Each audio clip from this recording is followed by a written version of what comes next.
একদম পারফেক্ট একটা দুধ চায়ের রেসিপি নিয়ে চলে আসলাম। আশা করব রেসিপিটি ভালো লাগবে। একটা পাত্রে ৩ কাপ পরিমাণে পানি নিয়ে নিলাম আর অপেক্ষা করব পানিটা বলক আসার জন্য। এই চাটা বানাতে আহামরি তেমন কিছুই লাগবে না, কিন্তু একটু সময় নিয়ে বানাতে হবে, তাহলেই বুঝবেন এটা কতটা পারফেক্ট। আচ্ছা, এখন 1/4 কাপ চা পাতা দিয়ে দিব। এখানে একটা কথা বলতে চাই, সবসময় একটা জিনিস খেয়াল রাখবেন, যত ভালোভাবেই চা বানান না কেন, চা পাতা যদি ভালো না হয় তাহলে কিন্তু চায়ের যে স্বাদ সেটা আসবে না। তাই অবশ্যই ভালো কোনো চা পাতা দিয়েই চাটা বানাতে হবে। আচ্ছা, চা পাতাটা দিয়ে অপেক্ষা করব একটা বলক আসার জন্য।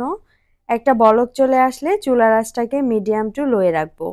আর এভাবেই জাল দিয়ে নিব ১৫ মিনিট। ১৫ মিনিটের মধ্যে এই লিগারটা খুব কড়া হবে। দোকানের যে চাগুলো আমরা খাই, অনেক সময় দেখবেন কিছু, কিছু দোকানের চা অনেক বেশি ভালো লাগে। আর সেই ভালো লাগার পিছনে কারণ একটাই, ওনারা অনেক সময় ধরে লিগারটাকে জাল দিয়ে নেয়।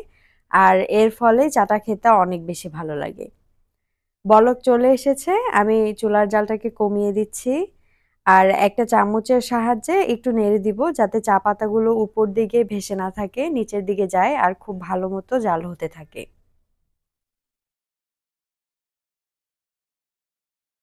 আচ্ছা, অনেকের বাড়িতে এলপি গ্যাস দিয়ে কাজ করতে হয়। তারা তো এত সময় নিয়ে জাল করে নিতে পারবেন না। তারা যেটা করবেন, চা পাতার পরিমাণটা আরেকটু বাড়িয়ে দিবেন। তাহলে ৫ থেকে ৭ মিনিট জাল দিয়ে নিলেই হয়ে যাবে। আচ্ছা, আমি অন্য আরেকটা পাত্রে নিয়ে নিলাম ২ কাপ পরিমাণে পানি আর সঙ্গে দিয়ে দিব ১ কাপ পরিমাণে গুঁড়া দুধ। এরপর খুব ভালো মতো মিশিয়ে চুলার জালটাকে অন করে দিব। আর চুলার জালটা অন করার পর যখনই দেখবেন একটা বলক চলে এসেছে, তখন চুলার জালটাকে কমিয়ে ৫ থেকে ৬ মিনিট খুব ভালো মতো জাল করে নিব। গুঁড়া দুধের পরিমাণটা যেহেতু বেশি, তাই খুব তাড়াতাড়ি ঘন হয়ে যাবে আর এভাবে করে বানালে সময় অনেক কম লাগে। আচ্ছা, এদিকে চায়ের লিগারটা একদম রেডি হয়ে গেছে। ১৫ মিনিট পর আমি নামিয়ে নিচ্ছি আর দুধও একদম ঘন হয়ে গেছে। আর এই দুধ থেকে কিন্তু আমি ৪ কাপ চা অলরেডি বানিয়েও ফেলেছি। আপনাদের একটু কাছ থেকে দেখালাম যাতে ঘনত্বটা বুঝতে পারেন। এখন একটা কাপের মধ্যে লিগার নিয়ে নিচ্ছি। লিগারের পরিমাণ এমনভাবে নিতে হবে যাতে কাপের ৩ ভাগের ২ ভাগ পর্যন্ত লিগার থাকে আর ১ ভাগের মধ্যে দুধ দিয়ে দিব। দেখতেই পারলেন বানানো কিন্তু অনেক সহজ।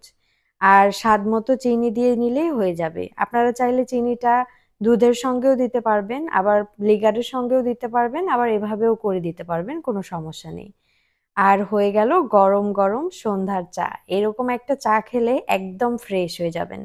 আজকের ভিডিওটি ভালো লাগলে লাইক দিয়ে যেতে ভুলবেন না। আল্লাহ হাফেজ।